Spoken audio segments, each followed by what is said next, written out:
Izay ny manakatona ny vaovao ara-politika ivadika lafim-baovao afatanteraka isika eo amin'ny tontolo ny serasera sy fifandraisan-davitra manao mihoatra hatrany ho an'ireo mpanjifa ao amin'ny mofo ary manakaiky azy ireo hatrany ihany koa ny orinasa fifandraisan-davitra Telma nosokafana tamin'ny fomba ofisialy tamin'ny tsy androany ny Toeram-pivarotana Telma Shop etsy amin'ny Tana Water Front Ambodivona.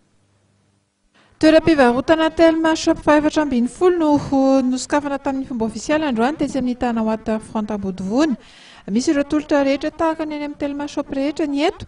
Misy ihany koa anefa ny mampiavaka azy amin'ireo toerana hafa. Ataontsika hoe mampiavaka ny ty eto Ambodivona sy angamba mihoatra amin'izay hafa raisiko ohatra hoe ny etsy amin'ny skoro zoma ohatra sy ny amin'ny city dia ty zany ataontsika hoe atao anatina centre commercial efa ihany koa manakaiky bebe kokoa ny mpanjifa marobe izay Ambodivona sy Manjakaray sy Akadifotsy izany hoe tsy natao an'ny mpietsena atao anatin'ny centre commercial ihany ty tahaka izay hitantsika raisitsika ohatra hoe ny ao amin'ny city tena ao anatin'le centre mihitsy dia ny olona tonga manjifa mietsenao zany azo lazaina hoe client principal ny Telma Shop ao fa io zany sady misokatra ho an'ny mpanjifa ivelan'ny centre commercial no disponible ho an'ny olona izay efa zatra mietsena azy ihany koa. Amin'izao fisokafana izao ihany koa dia misy ny tolotra manokana omena ireo mpanjifa.